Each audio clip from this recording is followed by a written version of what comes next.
Nihon students, on behalf of the university administration, my teaching assistant, and myself, I would like to welcome all of you to this semester's The Principles of Nutrition. I am Dr. Roman Pawlak. Here is a picture of me. You likely can see me in the lower right-hand corner of the screen, but here's a bigger picture of what I look like. And I will be your instructor for this course. You see the spelling of my name. Roman is my first name. Pawlak is my last name. I have a doctorate in nutrition. I also have a master's degree in human nutrition, and I am a registered dietitian. And again, I will be your instructor. You will hear my voice on all of the recordings, and you will be using my textbook that I have written just for you. On this slide, you will see my contact information. We are in the summer 2021, and under contact information, you see my email. And most of the correspondence that we will be doing will be via email. If you have any questions, whether after you watch this video, after you review the syllabus, or any questions regarding course content, you are welcome to contact me, or you can also contact my teaching assistant. I will show you the email to my teaching assistant. You will also find it in the syllabus, okay? I don't know where you live. You might be living in China or in the United States or Canada. I am recording this from North Carolina, the United States. And that means that there might be 12 hours or so difference, time difference, between where you are and where I am. So you might be sending me an email while I am asleep, and I might be replying to you when you are asleep. You see, I will do my best to promptly reply to your emails, but on occasion it might take a little longer, but I will do my best to reply to your emails no later than 24 hours after I receive them, okay? Again, the vast majority of the time, it will be much faster.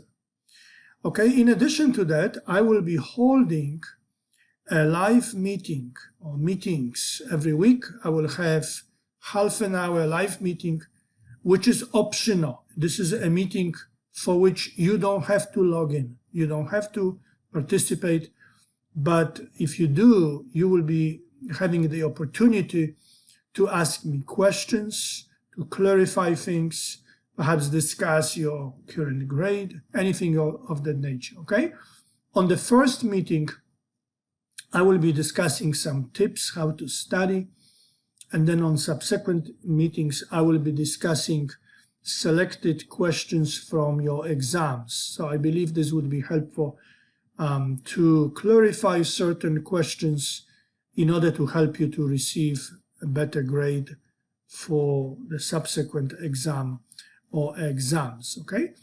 It is my understanding that the university administration and the administrator for this course would also like to make available like a live room for you where you can come and either watch my lectures together or just have contact with fellow students.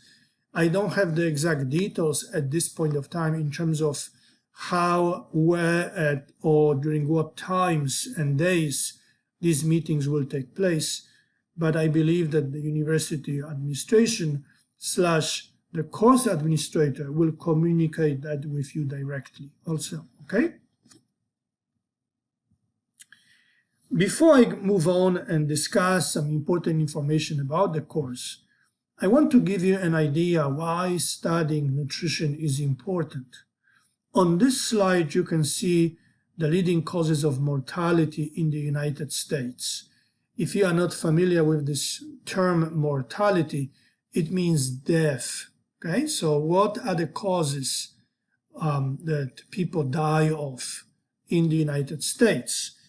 And those that I underlined here in red diet / nutrition related. Okay, I don't mean by that nutrition / diet is the only cause, but nutrition and what we eat is one of the major causes of developing and dying of heart disease, certain types of cancer, stroke, and other health conditions, which again are listed here.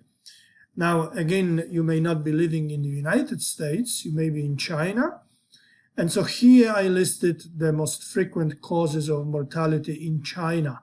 And they are relatively similar. We have stroke, just as it was the case on the previous slide, ischemic heart disease, which is a specific type of heart disease, and so on and so on. We have also Alzheimer's here, for example. And so, again, those that are diet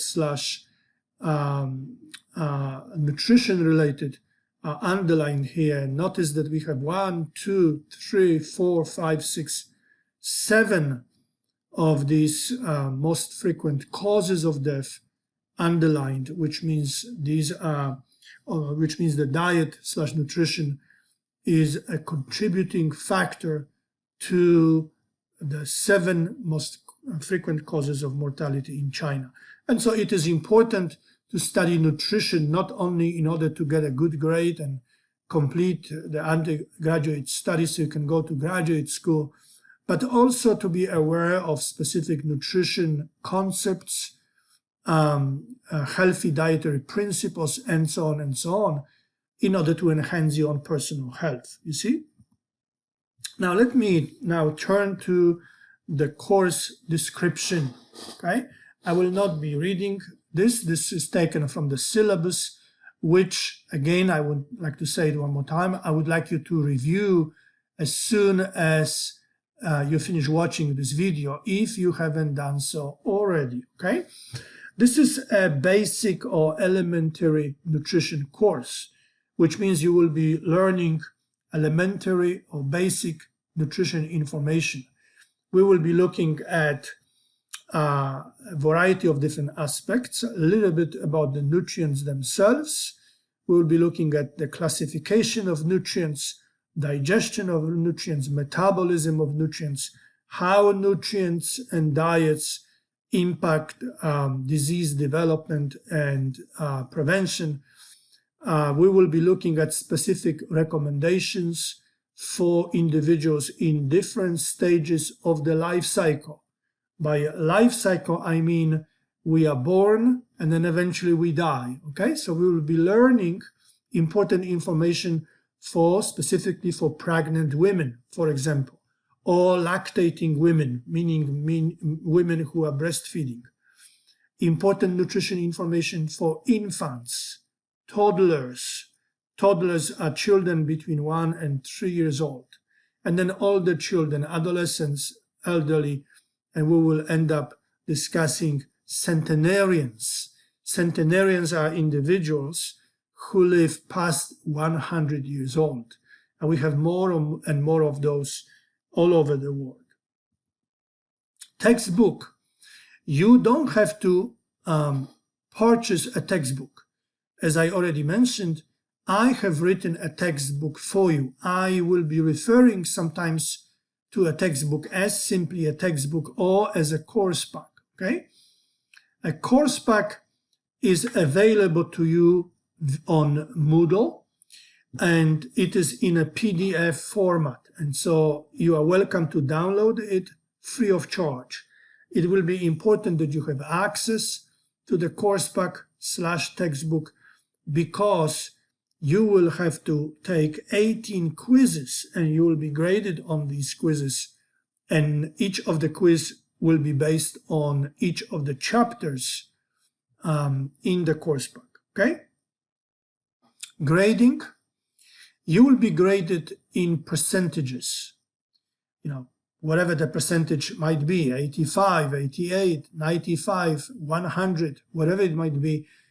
And then eventually at the end of the semester, I will look the cumulative grade percentage and translates that into a letter grade. And so here you can see that if you receive 90 and higher, that will be translated at the end of the semester to a letter grade A, and then 80 to 89 a letter B and stuff like that, okay? Now, the cumulative grade percentage, of course, is based on your grades from all quizzes, all exams, as well as an assignment, okay? You may want to pause this recording and read the definitions of what A is defined of and what B is defined of and stuff like that. Let's now look at the course outline, okay? I didn't list all the topics. When you go to Moodle, when you log in and you go into this course and click on lectures, you will have all the lectures that you will need to be watching for this particular week. Okay, in week 1, if I correctly remember, you have 15 different lectures, and these lectures will deal with a variety of topics. Again, I just listed some of you here. At the end of the week, you will have the first exam. The exam is not only based on my lectures, it will also be based on the course pack reading. So for exam 1, it will be all the lectures that are found under week 1 folder, as well as the 4 chapters in the course pack, okay? Again, when you go and review the syllabus, you will have more information about this particular issue. And then in week 2, at the end of the week, we have again a number of different topics, about again 15 or so different topics that are recorded, that I have recorded for you. Each of these lectures is about 15 minutes. And so if you spend an hour watching, you will be already done with 4 different lectures. Now, I would not recommend that you actually spend 1 full hour watching. I would recommend that you watch 1 video, take some notes, prepare what we call a study guide based on the recording, okay? And that will help you to study for exam 1, exam 2, and stuff like that, okay?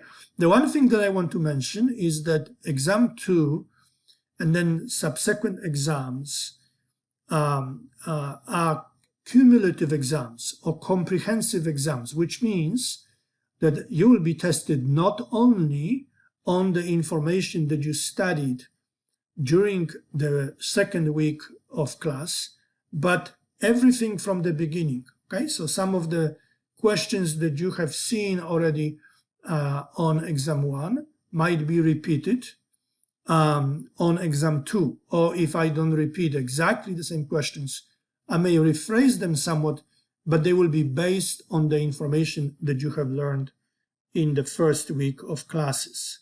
Notice exam 2 is already worth 10% of the final grade, which is more than the first exam, which was worth only 5%. And then at the end of week 3, you will have yet another exam, yet another comprehensive exam. Again, you will be tested on everything you have learned from the beginning of the semester until that particular exam. It is worth 15% of the final grade. In week 4, rather, you will have more topics, but no exam. And the reason why is because we only have a couple of days of classes in week 5. And so instead of, again, giving you the 4th exam at the end of the 4th week, you will have the final exam, which is another comprehensive exam. And it is one that is worth 20% of the final grade, okay? On this slide, you can see the deadlines for the different quizzes. As you can see, quiz 1 is based on chapter 1 in the textbook. Quiz 2 is based on chapter 2, and so on and so on. And all of these quizzes are worth 35% of the final grade. Quiz 1 is worth only 1%. All the other quizzes are worth 2% of the final grade. Now, these quizzes will not be available all at once. You will have 4 quizzes, as you can see here, available in the first week, and you will have to take them by the 5th of June. And then the other quizzes will become available later on. In the syllabus, I have the dates when the quizzes become available and when is the deadline by which you have to take these quizzes. So please use your calendars and write down these deadlines so you don't miss one. One of the silliest way really to lower your grade is to miss a quiz. I say that because these quizzes will be available for you again for some time, sometimes maybe 2 or 3 days, other times it may be 5 or 6 days. And so you can take them almost at any time as long as you have access to the internet, okay? In addition to the 4 exams and 18 quizzes, you will have an assignment. It is called the Diet Analysis / Healthy Eating Index assignment worth 15%. You will have the opportunity to evaluate your own diet based on the tool we call MyPlate, okay? If you are not familiar with MyPlate, we will be discussing MyPlate. I will mention MyPlate in the course pack, and I will also lecture on MyPlates. And so after you review the course pack and watch the lectures, you should be familiar with MyPlate recommendations. Again, the nature of this assignment is to compare your own diet to MyPlate recommendations. I actually have a separate document with guidelines on how to complete this particular assignment available to you on Moodle. I would suggest to wait until I discuss MyPlate recommendations and only then go into that document, review it, but start working on it ahead of time. In fact, you will have to record everything you eat for a period of time, and so you will have to start working on this exam a bit earlier than just a day or 2 before the deadline. Some of you, not all of you, a handful of you, may be taking another course, 1 credit course called Diet Therapy for Healthcare, okay? And if you do, and this is only applicable for you, those of you who are registered for this course, then you will have an additional assignment. It's called 1 credit assignment, and it is to write a paper on a specific topic. Again, I prepared a separate document in which I elaborate on the topic as well as guidelines, how to complete this assignment. This document is also available on Moodle for you. And this is pretty much all that I wanted to share with you at this point of time. Again, welcome everyone. Please do review the syllabus. The syllabus contains more details. And so that's where you need to begin in addition to watching this video. If you have any questions, whether for me, you can contact me via this email, or my teaching assistant, you can contact also via an email. Okay? And welcome one more time. I'm excited. I hope you are excited to learn about nutrition. And I think you will learn a lot throughout these 5 weeks of study. Thank you.